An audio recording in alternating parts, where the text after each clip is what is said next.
Bismillahirrahmanirrahim. Assalamualaikum warahmatullahi wabarakatuh. Waalaikumsalam warahmatullahi wabarakatuh. Alhamdulillahirabbil alamin wa bihi nasta'in ala umuri dunya waddin. Wassalatu wassalamu ala asyrafil anbiya wal mursalin sayyidina wa maulana Muhammadin wa ala alihi wa sahbihi ajma'in. La haula wa la quwata illa billahil aliyil azim. Amma ba'du.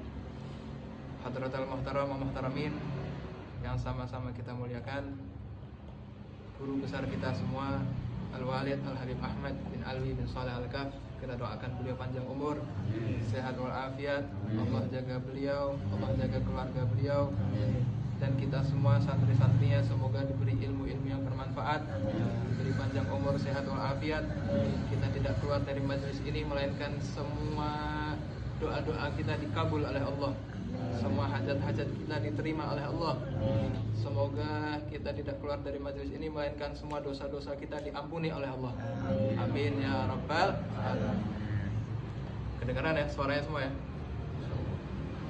Hadirin jamaah sekalian semua yang saya hormati, dan wabil khusus yang sama-sama kita muliakan orang tua kita, sesepuh kita Pak Tile serta Ustaz Dery. Semoga tokoh-tokoh kita semuanya diberi panjang umur, sehat walafiat. Amin. Dan kita semua kawan-kawan semua majelis Al-Kisah, semoga kita semua diridhai oleh Allah Subhanahu wa taala. Amin ya rabbal alamin. Hadirin semua, malam hari ini langsung aja kita akan buka kajian ilmiah, kajian ilmu agama, yang semoga dengan kajian ini bermanfaat untuk kita semua. Ini kajiannya luar biasa. Kita akan kupas tuntas tentang satu kitab yang luar biasa. Satu kitab ini namanya kitabnya Bidayatul Hidayah. Ini kitab tipis tapi isinya luar biasa. Kitab Bidayatul Hidayah. Kitab ini dikarang oleh Al-Imam Abi Hamid, namanya Muhammad bin Muhammad Al-Ghazali, yang lebih kita kenal dengan Imam Ghazali. Ini karya beliau nih. Karya beliau banyak, ratusan kitab. Tapi diantaranya yang paling populer sama kita semua, karya beliau ini Bidayatul Hidayah. Ada juga yang kita kenal dengan kitab Ihya Ulumuddin. Itu kitab beliau tentang tasawuf. Ini sama. Kitab ini kitab namanya Bidayatul Hidayah. Tentang tasawuf juga sama. Tentang adab. Jadi di sini kajian ini nggak banyak. Ada 3 poin penting aja. Ada berapa? Ada 3 pembahasan. Pertama tentang ketaatan. Nanti pembahasan kedua tentang kemaksiatan.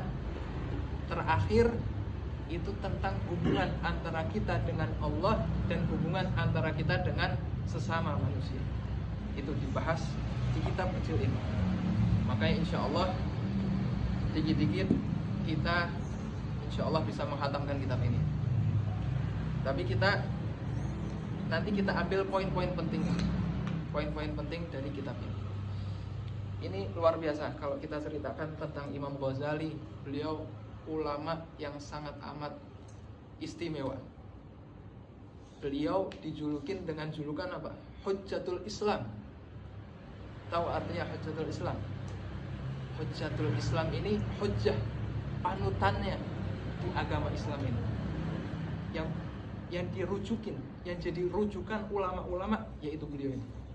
Makanya berapa kitab itu nanti ujungnya ngambil dari referensinya Imam Ghazali, dari kitab-kitab beliau.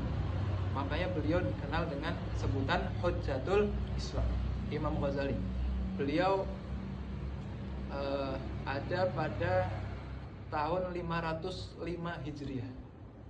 Kalau Masehiyah di sini disebutkan itu 1111. Jadi 1111 Masehi itu beliau. Hijriah itu beliau wafat. Jadi beliau ada di masa itu. Ini beliau Imam Ghazali punya kitab ini. Ini kitab tadi yang sangat amat menakjubkan. Kenapa? Karena orang kalau bisa ngamalin kitab ini, itu dijamin bisa berjumpa dengan Rasulullah. Jadi kalau orang ingin jumpa sama Rasulullah, amalin nih kitab ini. Kitab yang tipis ini tapi bisa menghantarkan kita kepada Allah dan Rasul. Makanya namanya aja Bidayatul Hidayah. Apa arti Bidayatul Hidayah? Hidayah, permulaan dari hidayah, dari petunjuk Allah. Jadi ini permulaan bagi kita semua yang mengharap ridha Allah, petunjuk Allah. Makanya kita kalau doa apa? Allahumma hdina fiman hadait. Itu doa kita setiap subuh tuh. Setiap hari kita doa, Allahumma hdina, ya Allah berikan aku petunjuk fiman hadait, terhadap orang-orang yang sudah Engkau beri petunjuk. Sebagaimana Engkau beri petunjuk sama mereka semua orang-orang alim, orang-orang yang Engkau ridhai, orang-orang yang wali-wali, orang-orang kekasih-Mu, ya Allah. Aku juga diberi petunjuk. Ya Allah, petunjuk-Mu sama dengan petunjuk mereka semua. Allahumma hdina fiman hadait wa afina fiman afait. Terus itu doa kita. Makanya kita minta sama Allah biar dikasih petunjuk, dikasih bimbingan. Makanya ini permulaan dari petunjuk itu kita mulai dari kitab ini, kitab Bidayatul Hidayah. Ada kisah menarik. Kisah menarik ini itu kisah nyata ini. Ini kisah nyata. Makanya kita kalau menceritakan tentang kisah-kisah orang saleh, kata ulama gimana? Inda dzikri shalihin tatanazzalur rahmah. Ketika disebut nama mereka orang-orang saleh, cerita mereka orang-orang saleh, maka akan turun rahmat dari Allah untuk kita semua. Makanya seringkali kalau ceritakan kisah-kisah wali, kisah-kisah orang-orang saleh, kita senang, hati tentrem. Karena itu, karena rahmat Allah turun sama kita. Makanya di sini ana ingin mengkisahkan kisah nyata. Ada 4 ulama. 4 ulama ini yang pertama namanya Al-Habib Abdurrahman bin Mustafa Al-Idrus. Yang kedua Al-Habib Syekh bin Muhammad Al-Jufri. Yang ketiga itu Al-Habib Abu Bakar Bafaqih, yang kita kenal dengan Tengku di Anjung, orang Aceh. Makamnya ada di Aceh. Terus yang terakhir Syekh, ini bukan Habib, beliau Syekh Muhammad Baghari. Ini 4-4-nya ini asli dari Hadramut. Orang sana, orang Hadramut. Mereka sepakat, ayo kita berangkat ke Madinah Al-Munawwarah. Di sana kita praktekkan isi Bidayatul Hidayah. Jadi mereka ngaji Bidayatul Hidayah di sana, terus mereka praktekkan sehari-hari sampai bertahun mereka di sana. Itu meraktekkan isi Bidayatul Hidayah, dipraktekkan sama mereka nih. Berapa orang? 4 orang. Sampai hari berhari di sana mereka amalkan isi kitab ini, akhirnya jumpa sama Rasulullah. Jumpanya bukan hanya lewat mimpi, tapi yaqodoh, secara langsung bertemu sama Rasulullah. Ini kita kalau ngomong, wah Rasulullah kan sudah meninggal, emang bisa jumpa sama Rasulullah? Iya, yang ngomong Rasulullah sendiri. Apa dalam hadis? Man ra'ani fil manam fasayarani fil yaqodoh.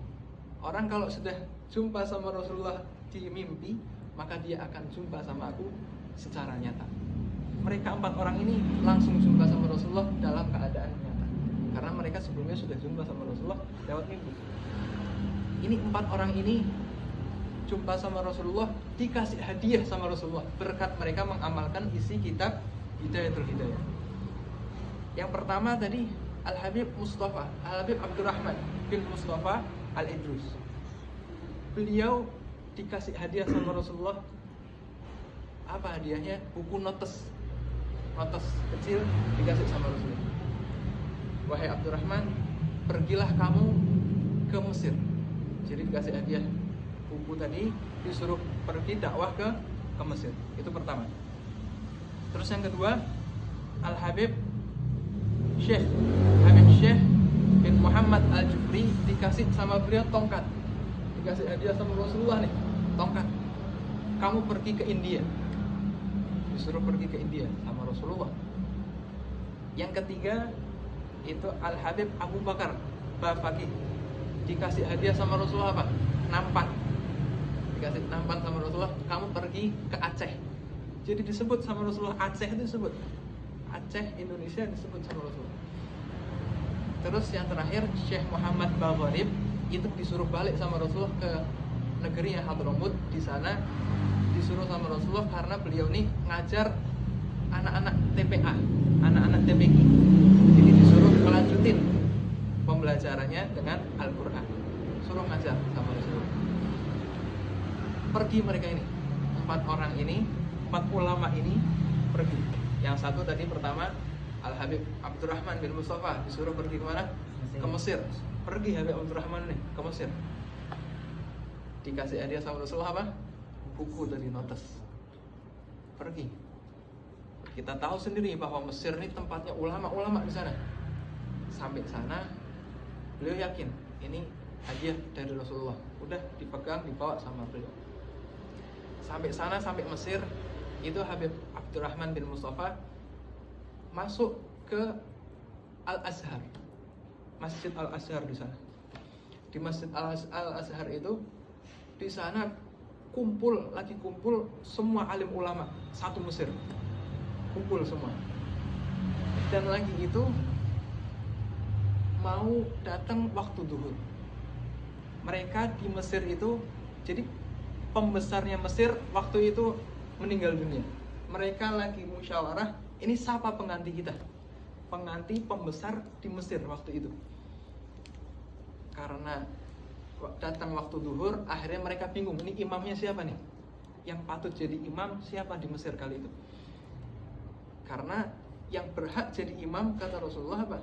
Afqahuhum, yang paling ngerti fikih itu jadi imam. Jadi bukan yang suaranya bagus jadi imam, enggak. Yang paling ngerti fikih di antara jamaah siapa? Lah itu jadi imam sholat. Itu begitu harusnya. Ntar kalau cuma bagus suara jadi imam, nanti ketika dia jadi imam batal, waduh bingung. Nanti gimana nih? Kan ada mas'alatul istikhlaf gitu, ya kan? Kalau imam batal, maka gimana caranya? Itu harus yang tahu fikih. Makanya dianjurkan ketika yang jadi imam adalah yang paling ngerti fikih, maka dia jadi imam. Ini ulama-ulama bingung, ini siapa nih yang paling alim ketika itu. Akhirnya sebelum mereka tadi sholat, mereka kasih satu soal, yaitu siapa yang bisa menyebutkan kesunahan di dalam 2 rakaat subuh.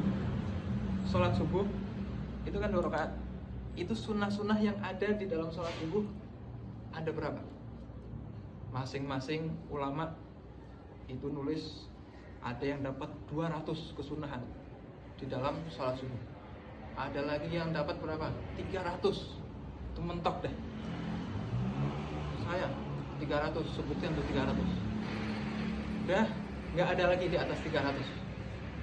Tiba-tiba itu Al-Habib Abdurrahman bin Mustafa Ali terus dari belakang kejauhan angkat tangan.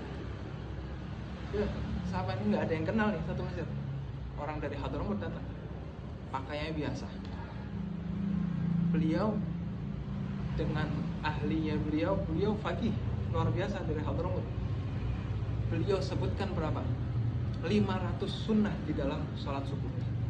500 sunnah. Yang lainnya sudah mentok di 300, ini beliau nyebutkan 500 sunnah yang ada di sholat subuh. Akhirnya satu Mesir, ulama-ulama seketika itu ya kan, angkat beliau jadi imam ketika itu. Setelah imam sholat selesai, mereka ulama-ulama di situ ini benar-benar alim nggak? Jangan-jangan cuma taunya di hanya sunnah-sunnah sholat aja. Coba kita tes nih beliau di ilmu-ilmu yang lain. Kali itu mereka rapat, duduk bareng, dites nih beliau. Dites di bab ini, bab itu. beliau jawab. Ada masalah-masalah yang beliau nggak bisa jawab, yang beliau lupa jawabannya, yang beliau bingung apa, beliau buka tadi catatan dari Rasulullah. Jadi tadi yang dibawa sama beliau, hadiah dari Rasulullah, buku notes, begitu dibuka ada semua jawabannya di situ. Buka lagi masalah apa yang beliau nggak tahu, ada lagi situ. Semuanya kejawab, semua pertanyaan dari semua alim ulama di situ. Ini beliau Habib Abdurrahman bin Mustafa Al-Idrus, sampai akhirnya diangkat jadi imam di Mesir. Sampai sekarang makam beliau ada di Mesir, sampai diziarahin sampai sekarang. Itu Al-Habib Abdurrahman bin Mustafa Al-Idrus, orang Hadramut asal. Jadi ulama-ulama semua kalau pergi ke Mesir pasti ziarahin beliau. Satu lagi, tadi kan ada 4 orang. Ini pertama. Yang kedua, ada Al-Habib Syekh Habib Syekh bin Muhammad Al-Jufri dari Hadramut juga, disuruh pergi sama Rasulullah kemana? Ke India. Yang kedua ke India. Ke India dikasih hadiah sama Rasulullah berupa tongkat. Bawa nih tongkat. Sampai India bener. Sampai sana beliau kan disuruh dakwah sama Rasulullah. Di India beliau masih awam, masih nggak punya pengikut. Jadi masih belum ada jamaahnya. Tanya sama warga di situ. Ini kok saya ngajar-ngajar begini kok susah nyari jamaah di situ. Kata orang setempat, ya di sini kalau ingin diakuin keilmuannya itu harus punya apa? Karomah, harus punya keramat yang bisa diakuin sama masyarakat. Oh, siapa yang paling petingginya yang punya keramat di daerah sini? Kata beliau, di India sini sama. Ada. Sana ada Syekh Fulan. Panggil beliau. Jadi dipanggil sama orang-orang itu, ditemukan nih sama Habib Syekh. Beliau dilihat sama jamaah-jamaah beliau yang lain. Ada apa? Akhirnya sama beliau, ente punya keramat apa? Ini si Syekh ini yang dari India tiba-tiba terbang. Dengan keramatnya terbang. Oh, keluarin keramatnya dia punya. Oh, segitu keramatnya deh. Tiba-tiba tongkatnya dari Rasulullah itu dilempar ke orang tadi, tongkatnya terbang sampai pukulin itu si pembesarnya di India ini, dipukul sampai akhirnya terjatuh. Dah, orang-orang langsung ngelihat sendiri, Masya Allah, ini baru tongkatnya nih bisa mukulin orang, gimana beliau ya? Akhirnya diakuin, Al-Habib Syekh bin Muhammad Al-Jufri diakuin. Oh, berarti beliau sudah punya keramat yang luar biasa. Padahal orang-orang belum tahu nih tongkat dari Rasulullah SAW. Bukan sembarang tongkat. Akhirnya beliau diterima dakwahnya di India. Itu yang kedua. Yang ketiga, Al-Habib Abu Bakar Bafaqih disuruh sama Rasulullah kemana? Ke Aceh. Bawa apa tadi? Nampan. Ini nampan bawa ke Aceh. Sama beliau pergi ke Aceh. Ternyata betul, sampai Indonesia, sampai Aceh, ini Rasulullah tahu orang-orang Indonesia ini suka makan. Jadi nggak bisa kalau majelis ini tanpa ada makanan. Maka itu nampan yang dari Rasulullah,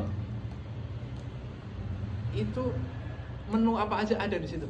Tiba-tiba ente mau ketoprak ada, mau apa aja makanan ada, menu apa aja ada. Jadi kalau kita punya nampan itu kita bisa buka restoran sendiri. Itu nampan bisa keluar makanan yang beliau mau apa ada di situ.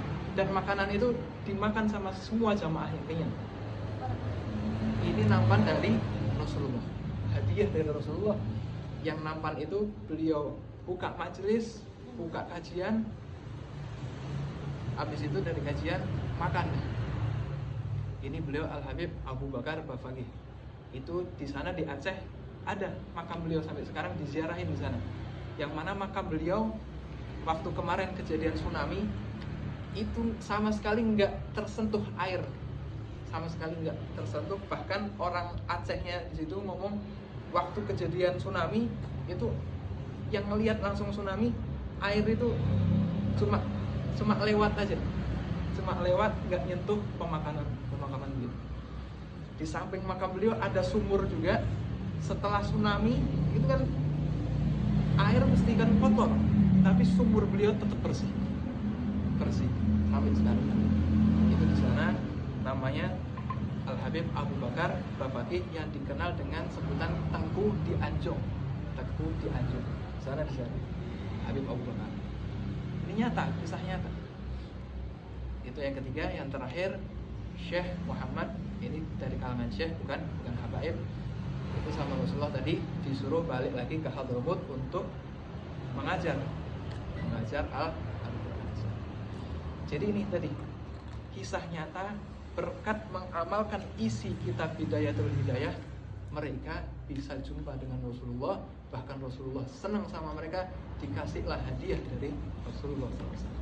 Ini makanya nanti kita benar-benar jangan cuma ngaji, tapi apa isi kajian ini nanti kita bisa amalkan dalam kehidupan kita sehari-hari.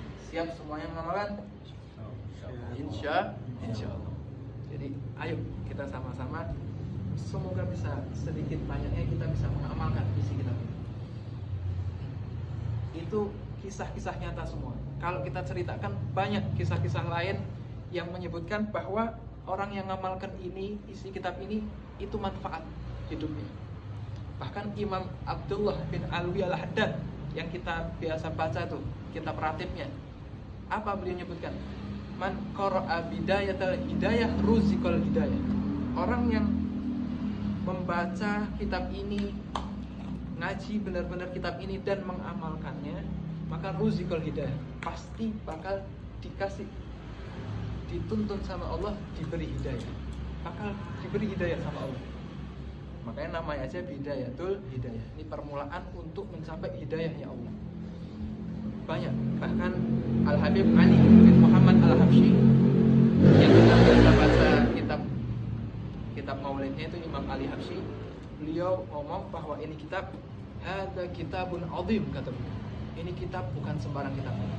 Kitab yang sangat istimewa, kitab yang sangat agung. Kitab Bidayatul Hidayah. Kita biasa baca di ratib juga ada namanya Al-Habib Umar bin Abdurrahman Al-Atos, ya kan? Yang punya kitab ratib Al-Atos itu gurunya Al-Imam Haddad yang kita biasa baca ratibnya. Itu punya murid beliau namanya Syekh Ali Baros. Bukan minal habaib, bukan habaib. Ini Habib Umar nih, kisah terakhir nih, kisah nyata juga. Habib Umar itu punya santri banyak. Tapi di antara santri-santrinya itu ada satu murid yang jarang ngaji sama beliau, tapi khidmahnya luar biasa sama beliau. Biasa buatin kopi untuk jamaah-jamaah, biasa buatin minuman untuk jamaah-jamaah yang lain. Itu Syekh Ali Baros. Suatu ketika beliau Syekh Ali Baros ini karena nggak biasa ngaji sama beliau, diejekin sama teman-teman yang lain. Wah, ente ilmunya nggak kayak kita yang lain. Tiba-tiba ini murid ngadu sama gurunya, siapa? Al-Habib Umar bin Abdurrahman Al-Atos. Sama beliau dipanggil, sini, ente ambil tuh kitab. Disuruh ngambil kitab Bidayatul Hidayah. Diambil kitab Bidayatul Hidayah, dibuka sama Syekh Ali Baros, disuruh baca, ikra, baca sedikit, suruh tutup. Tiba-tiba isi kitab ini dan semua keilmuan itu meresap di hati beliau Syekh Ali Baros. Akhirnya beliau jadi minal alim ulama, jadi wali min auliyaillah. Berkat tadi disuruh buka kitab Bidayatul Hidayah sama gurunya Al-Habib Umar bin Abdurrahman Al-Atos. Sampai saking dekatnya Syekh Ali Baros nih murid sama gurunya, kita kalau kirim hadiah di Fatihah itu kan di ratib Al-Fatihah ila ruhul Habib Umar bin Abdurrahman Al-Atos wa Syekh Ali bin Abdullah Baros, itu pasti disandingkan.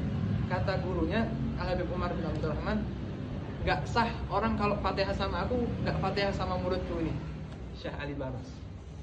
Saking dekatnya sama Syekh Ali Baros ini, sampai segitunya beliau, sampai benar-benar ini dijulukin Syekh Ali Baros ini gudangnya ilmu. Bahkan karya beliau ada Syarah Al-Hikam. Beliau Syekh Ali Faras ini sampai mensyarahin kitab Al-Hikam punyanya Ibn Athaillah. Disyarahin sama beliau, tebel, ada 2 jilid. Ini Syekh Ali Faras. Inilah mereka semua yang mengamalkan isi kitab Hidayatul Hidayah. Makanya semua kisah-kisah ini bisa kita ambil hikmahnya, bisa kita contoh. Semoga kita bisa mengamalkan isi kitab Hidayatul Hidayah, insya Allah. Mungkin ini aja. Semoga benar-benar kajian permulaan ini bisa menambah semangat kita ke depan untuk mempelajari isi kitab ini. Semoga kita diberi rezeki oleh Allah, diberi kekuatan oleh Allah untuk bisa mengamalkan isi kitab ini. Amin ya rabbal alamin. Mungkin permulaan mukadimah ini aja dari ana. Semoga bisa ada manfaatnya. Waktu sudah malam. Semoga bisa dipahamin sampai sini, bisa dimengerti dan bisa kita amalkan dalam kehidupan kita sehari-hari. Hada minni